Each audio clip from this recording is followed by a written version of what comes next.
21 तारीख को एक बार फिर जयपुर में 20 फरवरी को मेरे द्वारा सारा क्लैरिफिकेशन मीडिया के सामने रखने के बाद में एक बार फिर उन्होंने मीडिया से बात करते हुए उन्होंने फिर से मुझे अभियुक्त ऐसा करार दिया। और आज भी जब ये सूचना, आज मैं जब ये मानहानि का मुकदमा दायर करने वाला हूँ, ये सूचना जब उनके पास पहुँची है, उन्होंने मुझे एक बार फिर नई उपाधि घपलेबाज से नवाजा है। मैं इससे व्यतीत होकर के कि निरंतर जिस तरह से उन्होंने मेरे चरित्र हनन का प्रयास किया, मैं शायद बर्दाश्त कर सकता था, लेकिन मेरी दिवंगत माताजी को भी उन्होंने अभियुक्त कह करके ऐसा सरेआम उनका अपमान उनके देवलोक गमन होने के बाद में करने की चेष्टा की है। इसी से व्यतीत होकर के मैंने आज न्यायालय के समक्ष सेक्शन 500 में एक डिफेमेशन का सूट फाइल किया।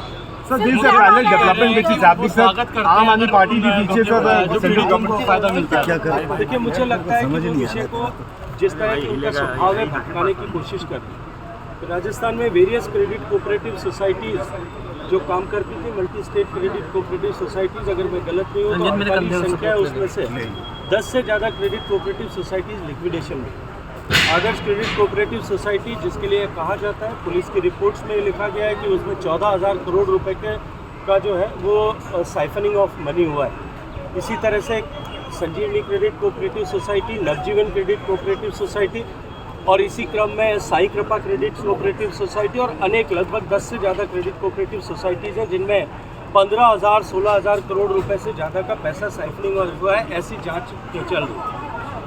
उन सब क्रेडिट कोऑपरेटिव सोसाइटी के लाखों निवेशकों की उनको चिंता नहीं है। वो इस बात से परिलक्षित होता है कि इसके लिए भारत सरकार ने जो कानून बनाया है, banning of unregulated deposit schemes act, उस कानून को, जिसको देश में जो कानून 2019 से देश में लागू है, उस कानून के अनुरूप जो प्रक्रिया करनी चाहिए कि जितने भी मुकदमे दर्ज हो, उन मुकदमों को तुरंत, अगर multi state credit cooperative society हो तो उसको जाँच के लिए CBI को सौंपा जाए और उसका जो स्पेशल डेजिग्नेटेड कोर्ट है वो कोर्ट प्रॉपर्टीज़ का अटैचमेंट करके लोगों की जो है वो जमा, निवेशकों के जमाओं का भुगतान कर सके।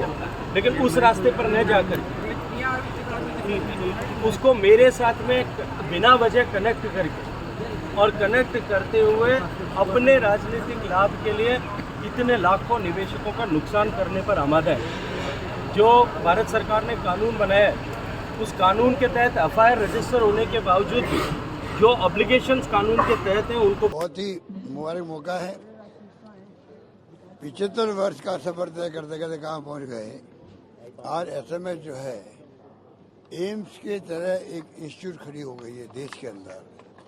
कोविड-19 में दिखा दिया है कि SMS की जो प्रतिष्ठा है, जो ऑरा है और जिस प्रकार इन्होंने सेवा करी है RUHS ने और SMS ने, वो तारीफ़ काबिल है।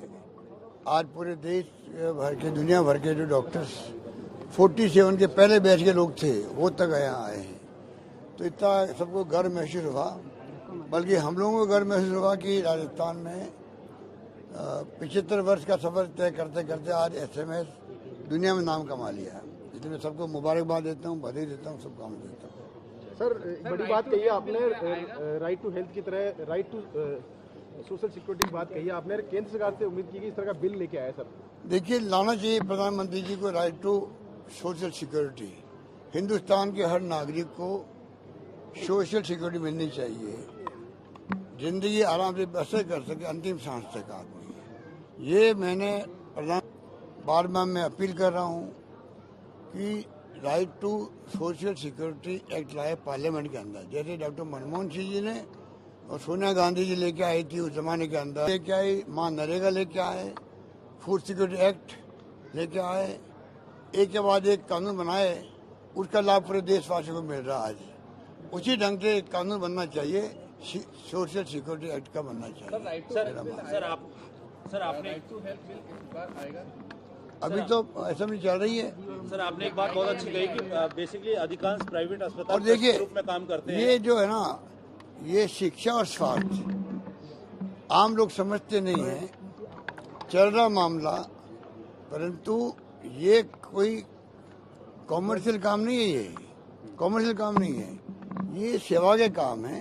संविधान के अंतर्गत भी इसीलिए सोसाइटी और ट्रस्ट बना के काम करते हैं। अच्छी बात है, कई लोग अच्छा काम करते हैं, कई प्रबंधकों का तो कोई मिसाल ही नहीं है। उन्होंने अपनी प्रतिभा को प्रस्तुत किया, देश में भी, प्रदेश में भी, दुनिया के अंदर भी। ऐसी संस्थान भी है, देश में भी, प्रदेश के अंदर भी है।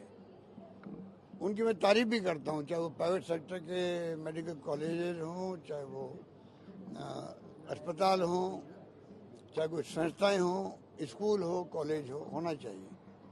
परंतु ये कमाई का साधन नहीं हो सकता। और उसके बावजूद भी जो आप जिस प्रकार का राइट टू हेल्थ का विरोध कर रहे हो, मैं उचित नहीं मानता। मैं उनसे अपील करना चाहूँगा कि आपकी जो शंकाएं हैं, वाजिब शंकाओं को हम दूर कर देंगे। हम भी नहीं चाहेंगे आप इनसिक्योर फील करो, आप भी सेवा का काम कर रहे हो। हम चाहेंगे आपकी सेवाओं का उपयोग समाज को मिले, सरकार आपके साथ में खड़ी मिलेगी आपको, परंतु अनावश्यक विरोध करना उचित नहीं है, मेरा मानना है। सर, केंद्रीय मंत्री ने आज बयान आया है, तो उनका है कि मानहानि का दावा पेश कर रहे हैं आपके खिलाफ मानहानि का दावा पेश करने की बात कर रहे हैं सर। गजेंद्र सिंह जी दिल्ली कोर्ट में आज पेश कर रहे हैं मानहानि का दावा। करने जा रहे हैं या करा दिया है? सर 2 बजे की बात की, 2 बजे कराने जा रहे हैं सर। तो हम तो स्वागत करेंगे, क्योंकि इसी बहाने कम से कम ये केस आगे बढ़ेगा, भला होगा उन गरीबों का जो चर्चा में नहीं थे। अब कम से कम 2 लाख लोग या 1.5 लाख लोग जो भी हैं, उनका पैसा डूब गया है। किसी का 1 करोड़ के 50 लाख 25 लाख डूब गया है। वो पैसा कहाँ गया है? इथियोपिया में गया है, यहाँ पे गबन हुआ है, कई लोग जेल में बैठे हुए, उनके खुद के लोग जेल में बैठे हुए हैं, वो खुद मुलजिम हैं, उनकी पत्नी, उनकी साला, उनके पिताजी का नाम है और उनकी माताजी का देहांत हो गया। हम उनको भगवान से प्रार्थना करते हैं कि उनकी आत्मा को शांति प्रदान करे, परंतु वो तो हकीकत है। ये आज तक जबान नहीं खोली इन्होंने। आज ये केंद्रीय मंत्री बने हैं, इनको शर्म आनी चाहिए थी कि मैं मंत्री बनने के बाद में मेरी जिम्मेदारी बढ़ जाती है तो मैं आगे बढ़ करके सबको बुलाऊं, बातचीत करूं, मजबूरी बताऊं खुद की अगर कोई है तो, या संजीवनी के जो लोग जेलों में बैठे हुए हैं उनकी प्रॉपर्टी जो है उनके लिए सहयोग करते। ईडी ही सिर्फ जब्त कर सकती प्रॉपर्टी को, एसओजी नहीं कर सकती है, वरना हम अभी तक जब्त कर लेते प्रॉपर्टियों को, बेच करके कुछ पैसा चुका दे, पूरा पैसा नहीं मिलता। वो कहते थे आप तो हमें आंखों में आंसू आ गए हम सबके, जब वो आए जोधपुर में और जिस प्रकार जयपुर में आए थे, बूढ़े बूढ़े लोग, बुजुर्ग महिलाएं, कुछ सोच नहीं सकता। उनकी सारी कमाई इकट्ठी हुई, बेटियों की शादी करनी, ये लोग क्या क्या किससे बताएं। वो सब लोग बेचारे रो रहे थे। इनको उनमें उनके आंसुओं पे भी शर्म नहीं आती, इनको दया भी नहीं आती। इनको चाहिए वो तो करे मानहानि का केस, अच्छा लगेगा, इसी बहाने केस आगे बढ़ेगा तो गरीबों का इश्यू नेशनल लेवल बनेगा। मैं चाहता हूँ प्रधानमंत्री जी तक बात जाए, अमित शाह जी तक बात जाए। अमित शाह जी खुद कोऑपरेटिव मिनिस्टर है, उनके अंडर में आती है सोसाइटी है। ये मल्टी स्टेट कोऑपरेटिव सोसाइटी है, ये जो ये गबले किए इन्होंने, स्टेट की होती तो हम उस ढंग से निपटते इनसे। ये निपटने का काम केंद्र सरकार का है। 5 बार हम लिख चुके ईडी वालों को, भाई आप कम से कम हमें सब इन्फॉर्मेशन दो, इस केस को ले क्यों नहीं रहे वो लोग? छापे डाले हिंदुस्तान भर में ईडी वाले। ये छापे का केस तो परफेक्ट है। आप केंद्रीय मंत्री, ये कैसे रह सकता है? मुझे अफसोस इस बात का है कि प्रधानमंत्री जी या गृह मंत्री नॉलेज में नहीं आया क्या ये इतना बड़ा घपला? ऐसे घपलेबाज को आप कैसे रखते हो आप अपने केंद्रीय मंत्रिमंडल में? ये सवाल है बहुत बड़ा, ये बहुत बड़ा सवाल है। और ये तो हकीकत है, कागजों में है, पेपरों में है, कोर्ट के अंदर है, हाई कोर्ट के अंदर है, लिक्विडेटर बैठा हुआ है, केंद्र सरकार ने लिक्विडेटर बैठाया हुआ है। ये तो पूरा केस बना हुआ है ना। अब आप बताइए, उसमें इस आदमी को शर्म ही नहीं आ रही है कि मैं कैसे सबको बुला के बात करूँ। हमारा सहयोग चाहिए, हम सहयोग देंगे इनको, तो वो तो आगे ही नहीं आ रहे हैं। अगर वो चाहें तो हमारी सरकार उनको सहयोग कर सकती है।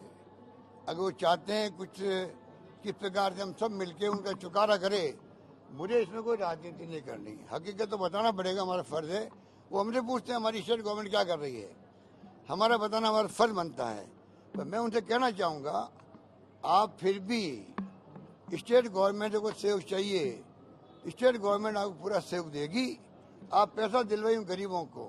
वो कहते हमारा ब्याज गया भाड़ के अंदर, आप तो हमारा मूल पैसा दिलवा दीजिए, कम से कम अपनी बेटियों की शादी कर लें, एक आदमी बूढ़े आदमी है, 5 उसे स्टंट लगने हैं, उसे जिद पकड़ रखी है बेटे के साथ, बेटा क्या मैं करवा दूंगा आपका स्टंट लगवा दूंगा, वो क्या नहीं मुझे वो पैसा वापस मिलेगा, उसी पैसे से मैं स्टंट लगवाऊंगा।